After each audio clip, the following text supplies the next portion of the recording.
नमस्कार दोस्तों, स्वागत है आपका अपने यूट्यूब चैनल में। और आज का हमारा टॉपिक होने वाला हिंदी प्रैक्टिस सेट।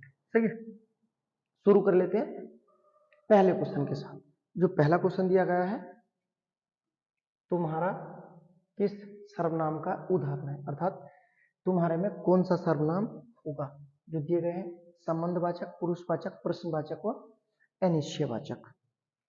जो आपको पता है कि सर्वनाम के कितने भेद होते हैं, हमारे सर्वनाम के 6 भेद होते हैं। और जबकि सर्वनाम की संख्या कितनी होती है, अगर संख्या पूछी जाए तो सर्वनाम की संख्या 11 होती है। और भेद कितने होते हैं, भेद हमारे 6 होते हैं। ठीक है, इन 6 का पता है, पुरुषवाचक, संबंधवाचक, निजवाचक, निश्चयवाचक, अनिश्चयवाचक और सबसे लास्ट होता है प्रश्नवाचक। ठीक है, तो ये हमारे 6 सर्वनाम होते हैं। और इसमें जो दिया गया है तुम्हारा के बारे में क्वेश्चन पूछा है कि तुम्हारा में कौन सा सर्वनाम होगा। जैसे बोलते हैं यह तुम्हारा पेन है, यह तुम्हारी पुस्तक है, तो ये पुस्तक का और तुम्हारा क्या होता है, संबंध होता है। तो इसमें कौन सा होगा, संबंध वाचक सर्वनाम। सही है, सर्वनाम के बारे में क्वेश्चन आते हैं, आप याद रखना। लेकिन अगर ये पूछा जाए कि सर्वनाम में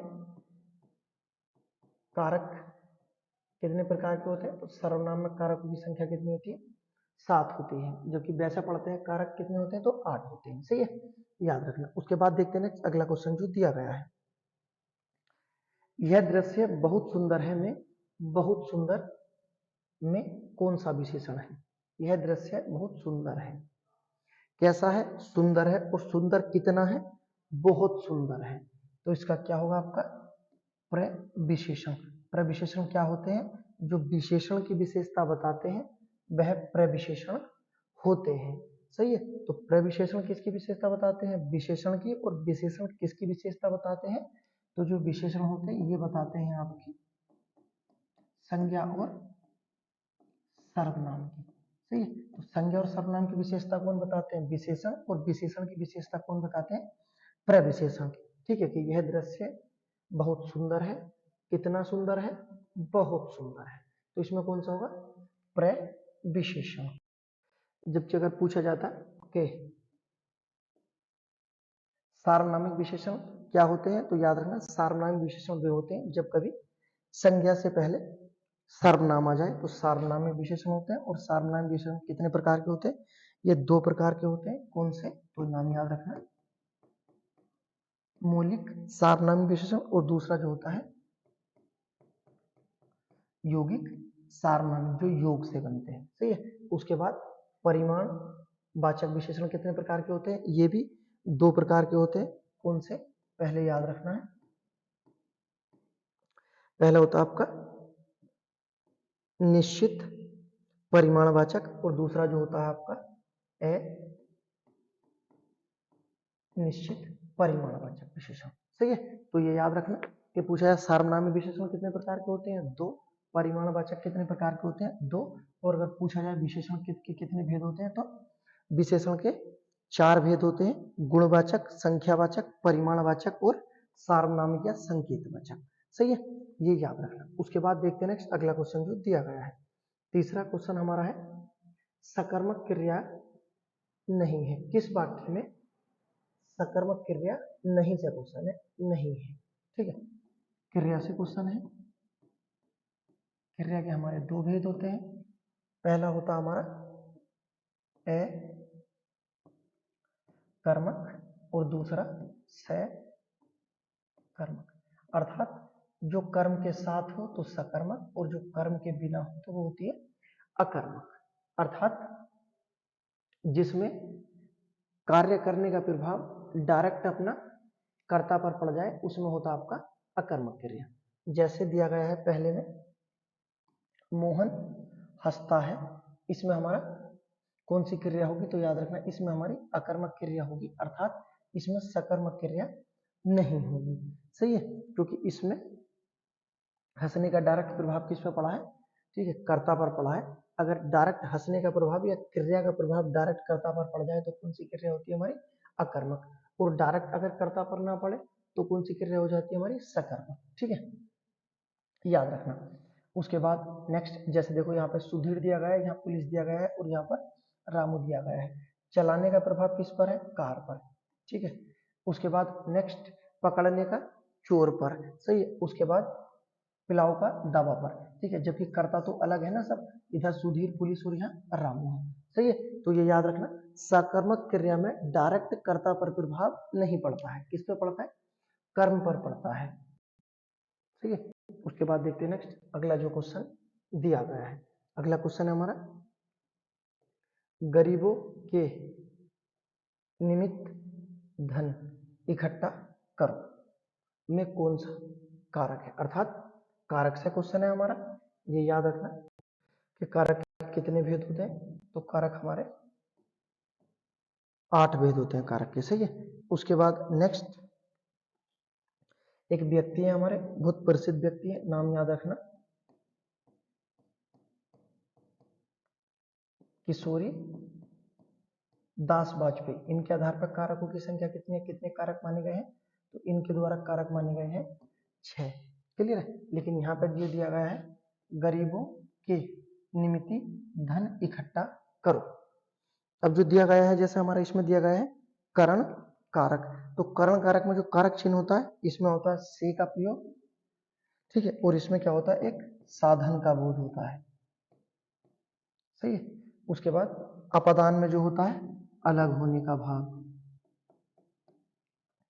उसके बाद जो दिया गया है संप्रदान, इसमें कोई वस्तु सदा के लिए दे दी जाती है और के लिए का प्रयोग कर दिया जाता है। जैसे इसे पढ़ोगे आप, गरीबों के लिए नियमित धन इकट्ठा करो, तो यही इसका आंसर होगा। और कारक से आपको जो क्वेश्चन करने हैं, तो कारक में जो 4 ऑप्शन दिए होते हैं, उनके कारक चिन्ह को अपने वाक्य में सही से प्रयोग करके देखो। ठीक है, जो हमारा वाक्य या जो कारक चिन्ह सही बैठेगा वही हमारा कारक चिन्ह सही हो जाता है। सही है, तो ये याद रखना, इसमें शुद्ध रूप से क्वेश्चन नहीं दे रखा था ये। ठीक है, जो इसमें दिया गया था ये शुद्ध रूप नहीं था, लेकिन फिर भी जब हमने अपना कारक चिन्ह लगाया कि गरीबों के लिए नियमित धन इकट्ठा करो, बिल्कुल सही बैठा है। अगर आप कर्ण से बोल के देख लो कि गरीबों से नियमित धन इकट्ठा, गरीब कहाँ से धन देंगे? ठीक है, उसके बाद इसी तरह से इसमें भी नहीं बैठेगा, इसमें अलग होने का भाव होता है। सही है, तो इस तरह से क्वेश्चन होते हैं, याद रखना। उसके बाद देखते हैं नेक्स्ट अगला क्वेश्चन जो दिया गया है, निम्नलिखित में से कौन सा संयुक्त स्वर है?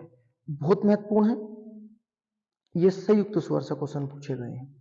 ठीक है, कि निम्नलिखित में से कौन सा संयुक्त स्वर है? तो जो संयुक्त स्वर होते हैं हमारे ए, ऐ, ओ और औ, ये हमारे क्या है? ये संयुक्त स्वर है। संयुक्त स्वरों की संख्या अपनी 4 है, और इन्हें अन्य किस नाम से जानते हैं? इन्हें हम, ठीक है, विजातीय स्वर भी या विजातीय स्वर भी कहा जाता है। सही है, तो याद रखना। अब देखो, ये जो विजातीय स्वर या आपके ये संयुक्त स्वर है, इन्हें लिख लेते हैं। जैसे हमारा दिया गया है ए, उसके बाद ऐ, ओ और औ, जो हमारे दिए गए। सही है, जो हमारा पहले दिया गया है ए, ये जो हमारा विजातीय स्वर है, क्योंकि ये किससे मिलकर बना हुआ है, ये आप याद रखना, ए बना है ए और ई से, ये बना है आई बोलेंगे, इन्हें दोनों को एक साथ जोड़कर, इन दोनों को एक साथ बोलेंगे तो इसकी अब आ जाएगी आई। उसके बाद नेक्स्ट जो हमारा आई बना हुआ है, ये बना हुआ है ए और ए से, एक साथ बोलेंगे तो बोलेंगे इसे आई। उसके बाद जो हमारा ओ है, ये मिलकर बना हुआ है हमारा ए और ऊ से, इसे बोलेंगे औ। और जो लास्ट है हमारा औ जो बोलते हैं जिसे, ये मिलकर बना है हमारा ए और ओ से, इसे बोलते हैं औ। क्लियर है, तो ये याद रखना, ये हमारे क्या है? हमारे संयुक्त स्वर है, और इन्हीं क्या बोलते हैं? विजातीय स्वर है। यहाँ से क्वेश्चन बनते हैं और इतनी बारीकी से बनाए जाते हैं कि वो ये भी पूछ लेता है कि इसका उच्चारण या इसका विखंडन कैसे होगा, ये जो औ बना हुआ है किस आधार से बना है। सही है, तो ये याद रखना, जो हमारे संयुक्त स्वर या विजातीय स्वर होते हैं। अगर कभी इस तरह से पूछ ले, सजातीय स्वर, या इन्हें क्या बोलते हैं हम? मूल दीर्घ स्वर, इन्हें बोलते हैं सजातीय स्वर और मूल दीर्घ स्वर। इनकी जो संख्या है, इनकी संख्या होती है आपकी 3। ये कौन कौन से होते हैं हमारे? आ, बड़ी ई और बड़ा ओ।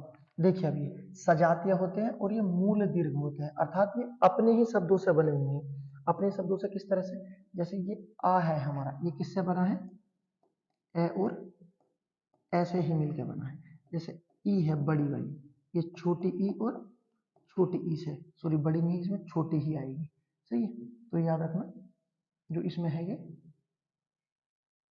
छोटी ई आती है दोनों में, तब जाकर बड़ी ई बनेगी। इसी तरह से ऊ, छोटा ऊ और छोटा ऊ क्या बनेंगे, बड़े ऊ। तो ये जो है जो अपने ही है, देखो ये अपनी ही जाति से बने हैं, इसी कारण से कहते हैं सजातीय। ये जबकि देखो ये जैसे ये है आपका, जो ये दिए गए हैं ये अपने दूसरी जाति के शब्दों से बने, इसी कारण से क्या बोला, विजातीय स्वर कहते हैं। यहां से क्वेश्चन आते हैं, आपको याद रखना है, सही है। उच्चारण के आधार पर स्वर 10 होते हैं, स्वरों की संख्या 11 होती है, और लेखन के आधार पर हमारे स्वर 13 होते हैं, ठीक है। और जो स्वतंत्र रूप से बोले जाए उसे स्वर कहते हैं, और संस्कृत में स्वरों को अच कहते हैं, सही है। इतना याद रखना। उसके बाद देखते हैं नेक्स्ट अगला क्वेश्चन जो दिया गया है, राधा सो गया नहीं गया, इस वाक्य में कौन सा वाच्य है। राधा से गाया नहीं गया, सॉरी सोया नहीं, राधा से गाया, राधा से गाया नहीं गया, इसमें कौन सा वाच्य है। वाच्य क्या होता है, बोलने का विषय। वाच्य क्या होते हैं, बोलने का विषय होता है।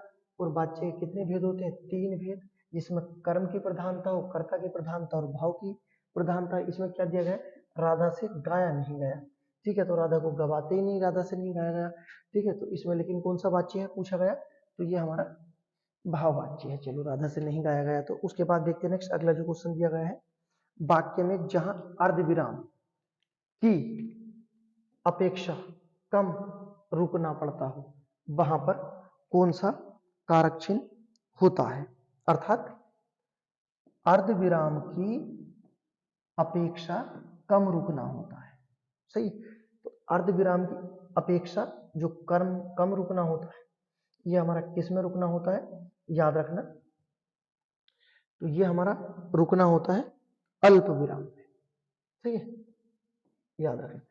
अर्ध विराम की तुलना में कम रुकना होता है अल्प विराम, और अल्प विराम चिन्ह हमारा इस तरह से लगाया जाता है, सही है। जबकि पूर्ण विराम होता है हमारा इस तरह से, और जो होता है हमारा अर्ध विराम ये लगता है हमारा इस तरह से, ठीक है। तो अर्ध विराम से कम समय किस में लगता है, अल्प विराम में।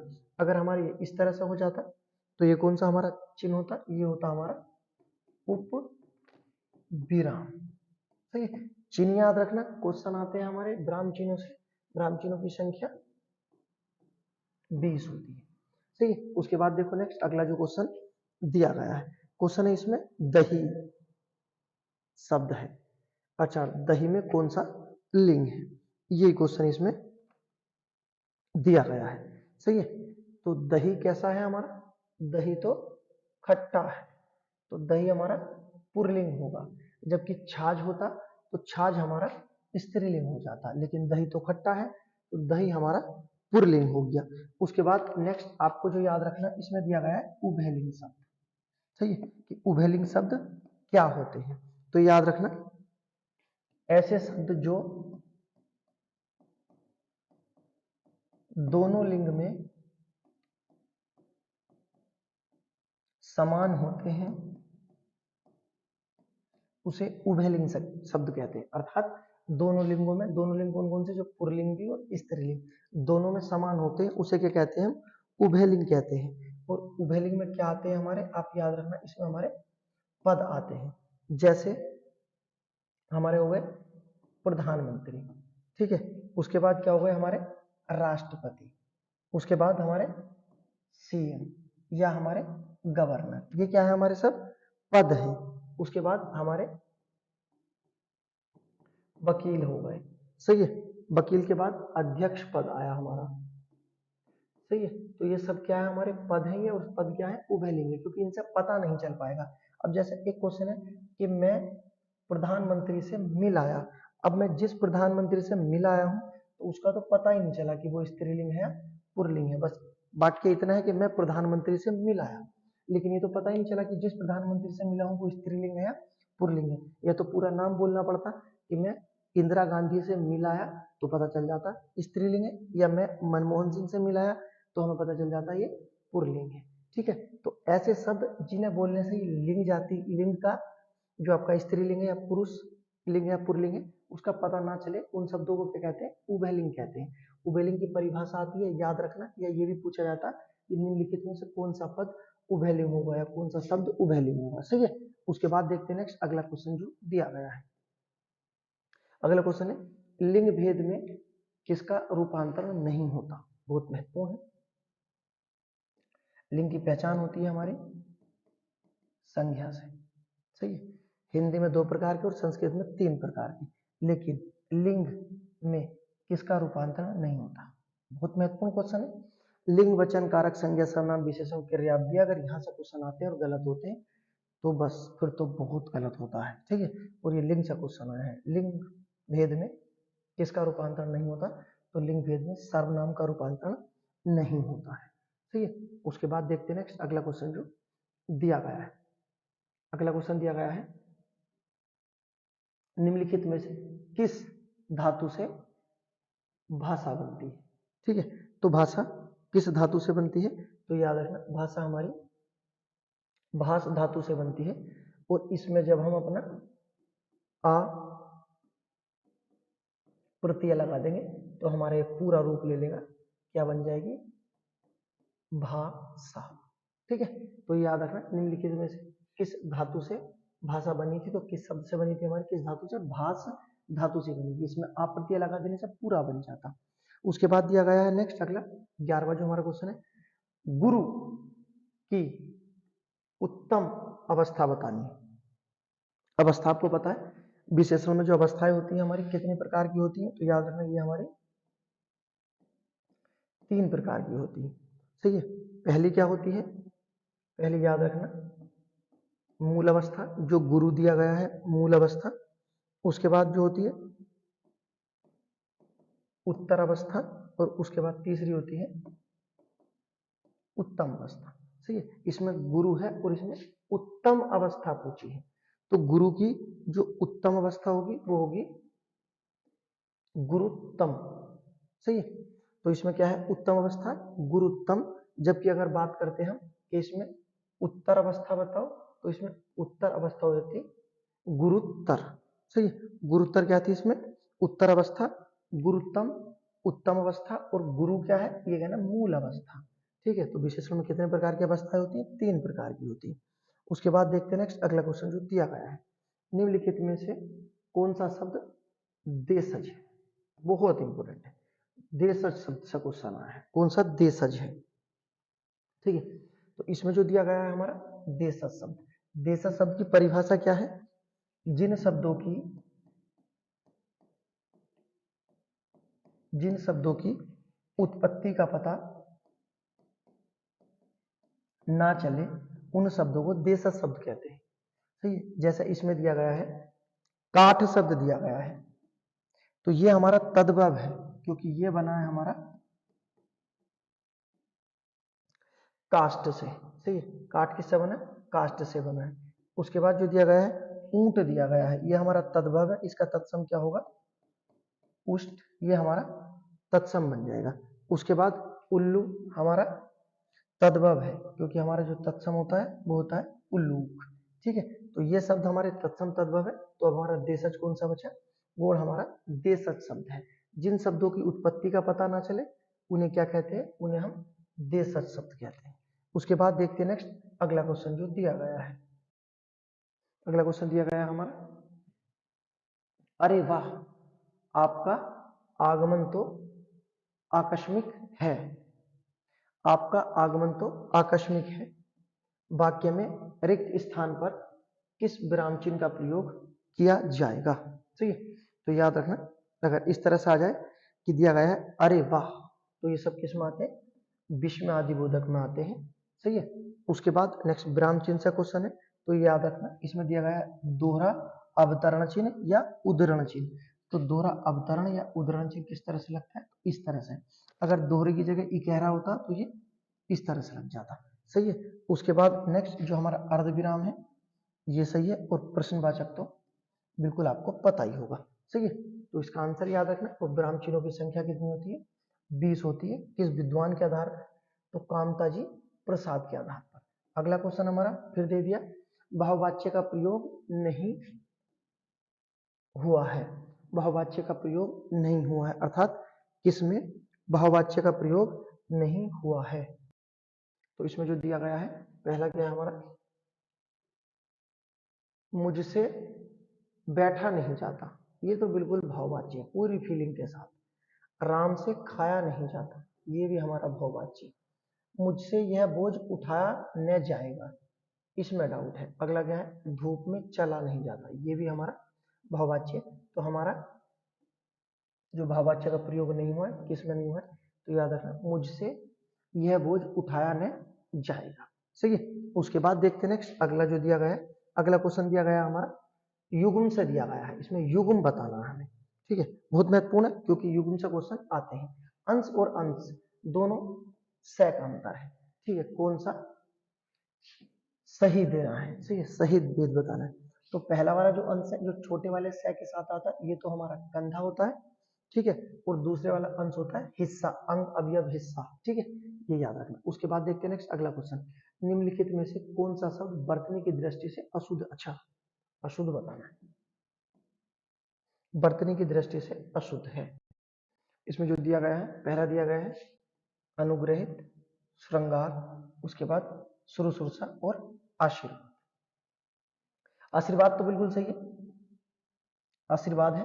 उसके बाद शुश्रूषा भी सही है, और इसमें श्रृंगार भी सही दिया है। इसमें गलत क्या है, इसमें अनुग्रहित गलत दिया गया है क्योंकि इसमें ना ये वाला रह आता है और ना ही मात्रा छोटी आती है। इसमें जो होता है अनुग्रहित क्या होता है आपका, अनुग्रहित ये आपका शुद्ध होता है, सही है। तो याद रखना, बर्तनी से तो क्वेश्चन आते हैं, ये तो बिल्कुल फिक्स है। अगला क्वेश्चन देखते हैं, सावन हरे न भादो सूखे, लोकोक्ति का अर्थ बताना है। सावन हरे न भादो सूखे, लोकोक्ति, सही है।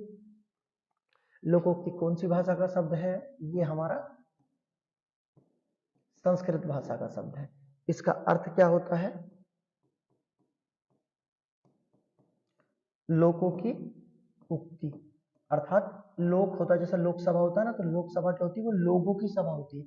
तो लोक का मतलब होता है लोक, ठीक है, और लोग जो उक्ति करते हैं, तो जो कहावत कहते हैं, उसे क्या कहते हैं? लोकोक्ति कहते हैं, सही है। तो याद रखना, इसमें क्या होता है? लोकोक्ति। और लोकोक्ति होती क्या है? तो ये याद रखना,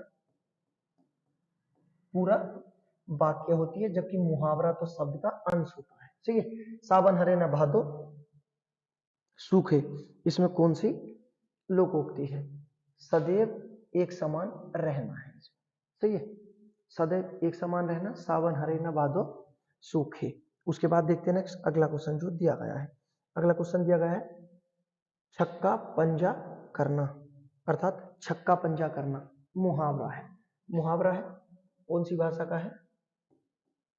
अरबी भाषा का शब्द है। और ये शब्द का क्या होता है? एक हमारा मुहावरा क्या होता है? हमारा शब्द का अंश होता है, सही है। क्या होता है? शब्द का अंश होता है, सही है। तो इसमें क्या दिया गया है हमारा मुहावरा? छक्का पंजा करना, अर्थात छक्का पंजा करना, इसका मतलब क्या होता है? ओछी हरकत से कार्य सिद्ध करना, छक्का पंजा करना। उसके बाद नेक्स्ट अगर ये होता, जो मुहावरा दिया गया है झगड़ा लगाना, इसका मतलब क्या होता है?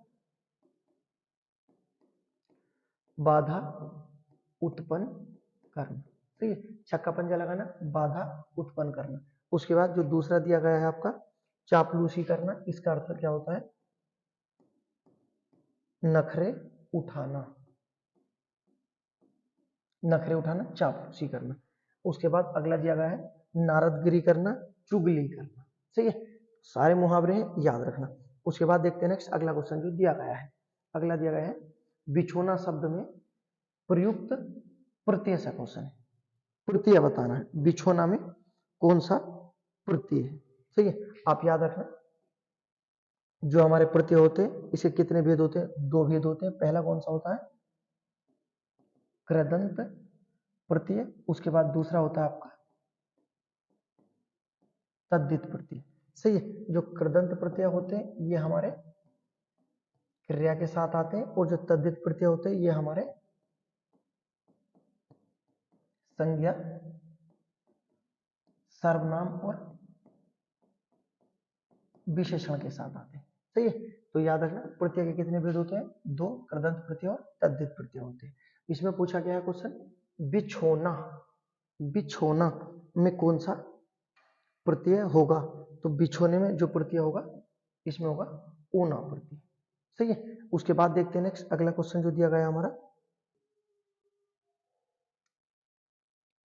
अगला देख लेते हैं। नेक्स्ट अगला जो क्वेश्चन दिया गया है, इसमें क्वेश्चन जो दिया गया है, निम्नलिखित में से किस शब्द में अप उपसर्ग नहीं लगा है? अर्थात अप उपसर्ग नहीं लगा है। उपसर्ग से क्वेश्चन है, आप याद रखना कि अगर पूछा जाए हिंदी में उपसर्ग, तो हिंदी में कितने प्रकार, कितने उपसर्ग होते हैं, प्रकार में होते हैं, कितने उपसर्ग है? 13। उसके बाद संस्कृत में अगर उपसर्ग पूछे जाए 22, अगर उसके पास उर्दू में पूछे जाए तो 19 उपसर्ग होते हैं। ठीक है। लेकिन इसमें क्या है कि इसमें उपसर्ग का प्रयोग नहीं हुआ है। ऑप्शन नंबर ए में ही उपसर्ग का प्रयोग नहीं हुआ है। ठीक है। बाकी अपवाद, अपमान, अपादान सब में अप उपसर्ग का प्रयोग किया गया है। अगला देखते हैं नेक्स्ट अगला जो क्वेश्चन दिया गया है, जिसे, जिसने अपना ऋण चुका दिया हो। अर्थात अनेक शब्दों के लिए एक क्वेश्चन है। ठीक है। तो इसमें बताना अनेक शब्दों के लिए एक शब्द में इसका आंसर क्या होगा। जिसने अपना ऋण चुका दिया हो उसे बोलते हैं उऋण। सही है। उसके बाद नेक्स्ट अगला दिया गया है युयुत्सु। ये क्या होता है? युद्ध करने की इच्छा। युद्ध करने की इच्छा क्या होती है? युयुत्सा। ठीक है। उसका बाद अगला चिन्हित और घसियारा दिया गया है। इनका कोई अर्थ नहीं है, तो याद रखना जिसने अपना ऋण चुका दिया हो उऋण, और युद्ध करने की इच्छा युयुत्सु। उसके बाद देखते हैं नेक्स्ट अगला क्वेश्चन जो दिया गया है। क्वेश्चन दिया गया है निम्नलिखित में से कौन सा वाक्य अशुद्ध है? अर्थात अशुद्ध वाक्य बताना है। वाक्य शुद्धि से क्वेश्चन आते हैं। अभी जो ROI का पेपर होता है उसमें 7-8 क्वेश्चन थे, तो याद रखना। और शब्द युग्म से भी क्वेश्चन आते हैं। इसमें क्या दिया गया है? मेरी सांस फूल गई, ये तो सही वाक्य है, हमें तो अशुद्ध बताना है। उसके प्राण उड़ गए, ये भी सही है, प्राण उड़ के ही जाते हैं, एक अकेला प्राण तो नहीं उड़ता। उसका क्या गया?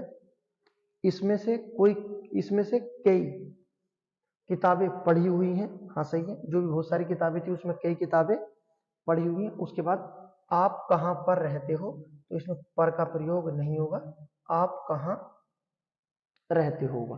ठीक है। तो इसका जो हमारा अशुद्ध शब्द है वो हमारा डी है, अशुद्ध। सही है। अगर वीडियो पसंद आई तो लाइक करें, सब्सक्राइब करें। मिलते हैं इसके बाद नेक्स्ट वीडियो में नेक्स्ट क्वेश्चन के साथ।